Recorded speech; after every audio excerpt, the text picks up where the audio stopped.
Shalom, salam damai. Kita lanjutkan dengan kisah para rasul bab 27 dengan judul perikop bagian pertama, kapal terkandas. Tetapi tidak berapa lama kemudian turunlah dari arah pulau itu angin badai yang disebut angin timur laut. Kapal itu dilandanya dan tidak tahan menghadapi angin haluan. Karena itu kami menyerah saja dan membiarkan kapal kami terombang-ambing. Kemudian kami hanyut sampai ke pantai sebuah pulau kecil bernama Kauda. Dan di situ dengan susah payah kami dapat menguasai sekoci kapal itu. Dan setelah sekoci itu dinaikkan ke atas kapal, mereka memasang alat-alat penolong dengan meneliti kapal itu dengan tali.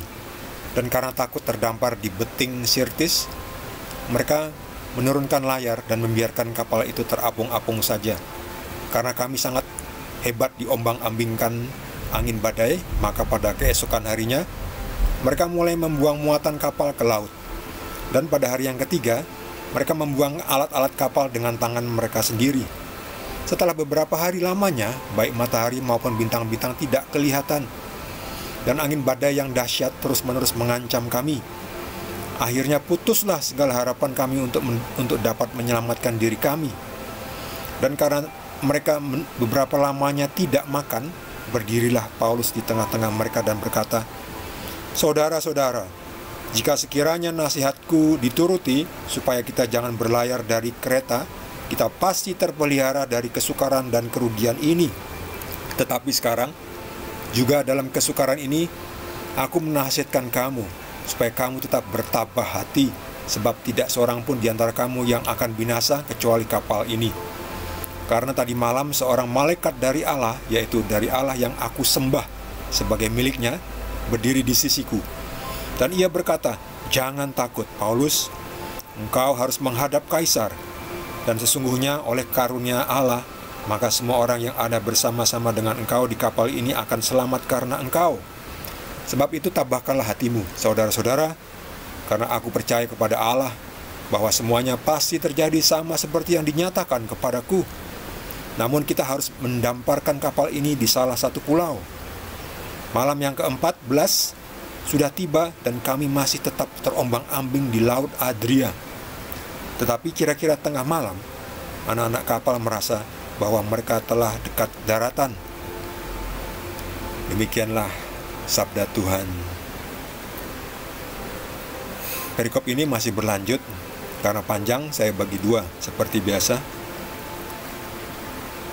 Terakhir, mereka merasa bahwa mereka telah dekat daratan, padahal mereka kandas sebetulnya. Mereka nggak tahu. Sebelumnya, di perikop sebelumnya, Paulus sudah mengatakan bahwa jangan melanjutkan dahulu, jangan berlayar dahulu, karena nampaknya tidak akan baik ini, akan datang badai. Tetapi pemimpin prajurit ini, kepala pasukan itu lebih percaya kepada nahkoda daripada kepada Paulus. Ya betul ya. Nahkoda kan ahlinya menyetir kapal laut. Sedangkan Paulus, siapa Paulus ya? Tidak dipercayai. Padahal Paulus yang benar. Meskipun nahkodanya dia berpengalaman, tetapi Paulus yang didampingi oleh Tuhan. Jadi Paulus lebih tahu, dan ternyata benar bahwa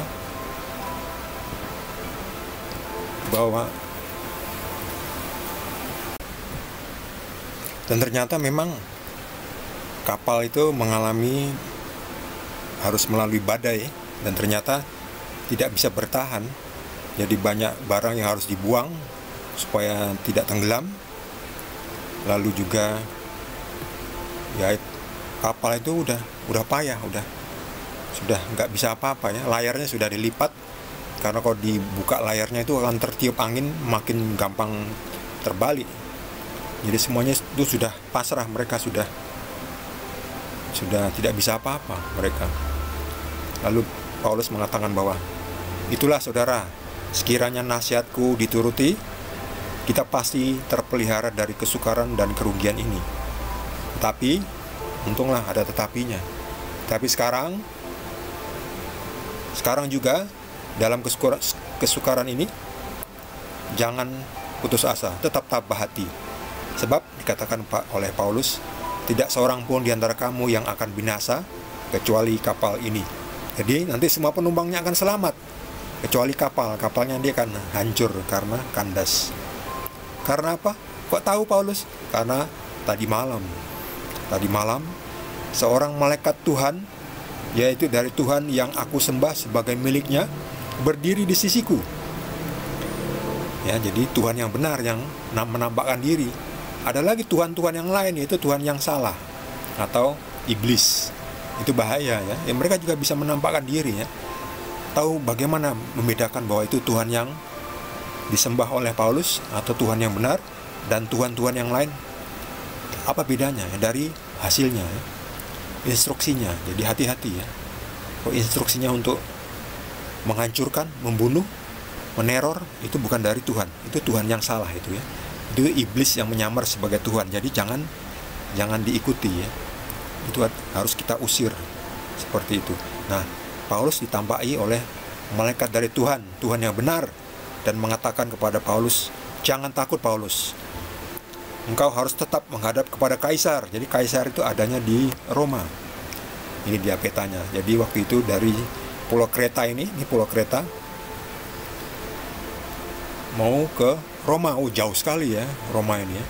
Jadi di belayar di sini ada pulau-pulau kecil mungkin, yaitu tadi yang disebutkan itu, terdampar, kandas dan sebagainya ya.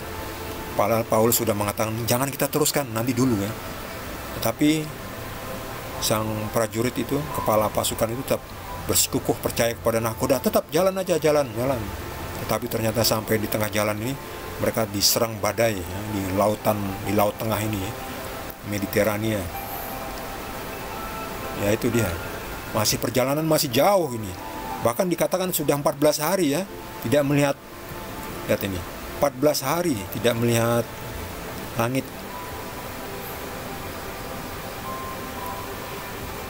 Malam yang ke-14 sudah tiba dan kami masih tetap terombang-ambing di Laut Adria. Bayangkan, malam yang ke-14 sudah 2 minggu terombang-ambing. Mereka bahkan hampir kehabisan makanan ya, atau sudah kehabisan makanan ini ya. Tadi katanya sudah ya, sudah kehabisan makanan ya. Mau makan apa lagi dia mereka?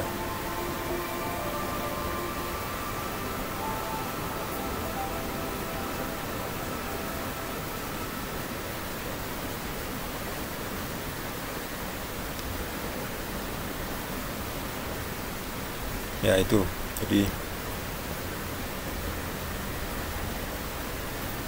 Paulus menguatkan bahwa jangan khawatir. Sekalipun kita sudah berada di dalam badai, kita semua akan selamat, tapi kapal ini akan kandas. Dan benar ya, setelah malam ke-14 mereka masih terombang-ambing ya. Wah, susah sekali ya, 14 hari ya, bayangkan ya. Tetapi dibutuhkan iman ya. Untung Paulus memberitahukan ya, jadi itu menguatkan para penumpang yang lain. Tapi kira-kira tengah malam anak-anak kapal merasa bahwa mereka telah dekat daratan ya. Padahal mungkin ya itu dia, mereka nanti akan kandas ya, dan kapalnya akan hancur ya, diterjang ombak. Lalu apa yang terjadi nanti? Apakah mereka segera mendapatkan pertolongan? Apakah mereka mendapatkan makanan? Karena makanannya sudah habis atau hampir menipis. Kita akan lihat di perikop sambungan berikutnya ya, masih mengenai kapal yang terkandas bagian kedua ya, nanti di perikop berikutnya. Jadi pastikan Anda yang belum subscribe, jangan lupa segera di subscribe dan juga di like. Kita akan lanjutkan dengan sambungan dari bagian kedua dari perikop ini. Terima kasih. Tuhan Yesus berkati kita semua.